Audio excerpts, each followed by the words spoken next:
किसी भी मार्केट के साइडवेज गिरने के मेनली 3 रीजंस होते हैं, जिसमें पहला रीज़न है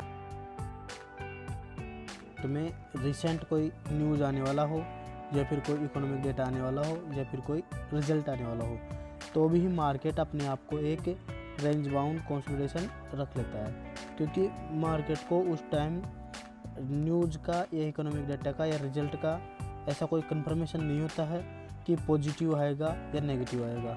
जब किसी न्यूज़ के आने के बाद उससे पहले मार्केट अपने आप को साइडवेज रखता है, जिसका एक लेटेस्ट एग्जांपल है अपने 1 अप्रैल से 5 अप्रैल तक का ये जो मार्केट का था साइडवेज था, क्योंकि उसमें आरबीआई का इंटरेस्ट रेट की न्यूज़ डेटा आने वाला था।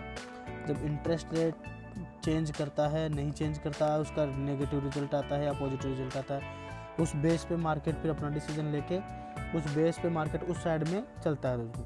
तो न्यूज़, इकोनॉमिक और डेटा के लिए जो मार्केट कंसोलिडेशन रहता है उसको ट्रेड करना काफ़ी आसान है।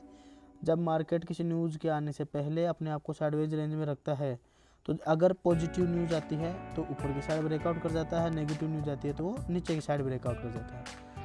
तो इस साइडवेज रेंज को ट्रेड करना बहुत आसान है, जिस आपको बस केवल इसमें न्यूज़ ट्रैक करना न्यूज़ को ट्रैक करते रहना पड़ता रहता है, और बस वो न्यूज़ जैसा न्यूज़ आया उस हिसाब से आप उसमें ट्रेड ले सकते हो। इसके बाद आता है वैल्यूएशन का।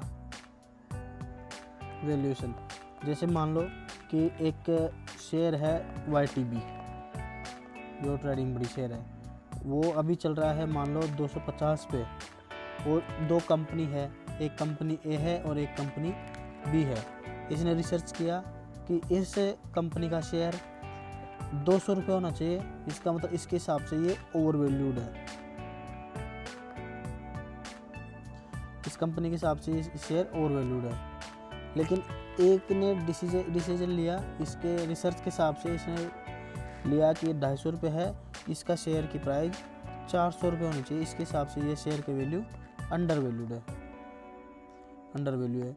तो यहाँ पे 2 कंपनियाँ अभी अपने शेयर की प्राइस चल रही है 250, एक कंपनी तय करती है कि इसका शेयर ओवर वैल्यूड है, इसकी प्राइस 200 रुपये होनी चाहिए। एक कंपनी तय करती है कि इसका प्राइस की वैल्यू अंडर वैल्यूड है, इसकी वैल्यू 400 होनी चाहिए।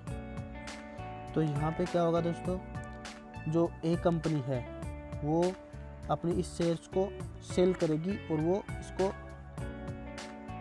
ओवर वैल्यूड वाली कंपनी को सेल करेगी, अंडर वैल्यूड वाली कंपनी को बाय करेगी।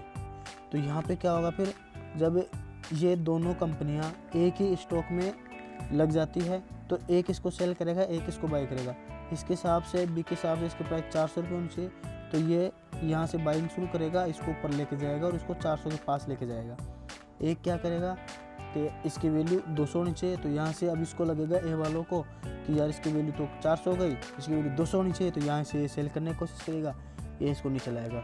फिर वापस ये 400 वाला इसको ऊपर ले जाएगा, फिर वापस से 200 वाला इसको नीचे ले जाएगा, और इस हिसाब से मार्केट एक कंसोलिडेशन रेंज में फंस जाता है। इसको ट्रेड करना भी काफ़ी आसान है। जब मार्केट वैल्यू की वजह से एक साइडवेज रेंज में फंस जाए तो वहाँ पे आपको बार बार इसका ब्रेकआउट ट्रेड करना ही नहीं है। किसी भी साइड में ब्रेकआउट हो, हमको ट्रेड करना ही नहीं है। जब हम ट्रेड करेंगे, जब मार्केट ब्रेकआउट करने के बाद एक स्विंग्स बनाने लगेगा, अगर स्विंग्स बनने लग जाएंगे तो हम फिर उसमें ट्रेड आसानी से कर सकते हैं। स्विंग का जैसे ही लो ब्रेक होगा, स्विंग का जैसे ही हाई ब्रेक होगा, हम यहाँ पे एंट्री करेंगे अपनी, और उसके बाद हम जहाँ तक चलेगा वहाँ तक अपना प्रॉफिट कैरी कर सकते हैं। तो 2 रीजन हो गए, एक तो अपना वैल्यूएशन वाला और एक अपना न्यूज़ वाला। उसके बाद आता है मार्केट में एक्यूमुलेशन डिस्ट्रीब्यूशन, एक्यूमुलेशन और एक डिस्ट्रीब्यूशन। दोस्तों एक्यूमुलेशन क्या होता है, मार्केट किसी कंसोलिडेशन रेंज से निकलकर वापस ऊपर जाकर वापस एक कंसोलिडेशन रेंज में फंस जाता है, तो ये हो गया आपका एक्यूमुलेशन, ये हो गया आपका डिस्ट्रीब्यूशन। तो इसको ट्रेड करना काफ़ी मुश्किल है, और दोस्तों इसकी हम बात करेंगे अगले वीडियो में, इसको कैसे ट्रेड करना है, कैसे क्या लॉजिक लगाना है, यहाँ पर क्या डायरेक्शन क्या रहने वाली है अपनी, ये सब कुछ मैं डिटेल में डिस्कस करूँगा। इसको हम आसानी से ट्रेड कर सकते हैं, चाहे ही इसको ट्रेड करना मुश्किल हो, लेकिन हमारे पास कुछ ऐसे तरीके हैं कि इस एक्यूमुलेशन डिस्ट्रीब्यूशन को हम आसानी से ट्रेड कर सकते हैं। हम ये भी बता सकते हैं कि एक्यूमुलेशन के बाद कितनी बार डिस्ट्रीब्यूशन होगा और डिस्ट्रीब्यूशन के बाद वापस मार्केट कब नीचे गिरेगा, इतना तक हमने रिसर्च किया हुआ है। इतना तक तो हम अगले वीडियो में इसको डिटेल डिस्कस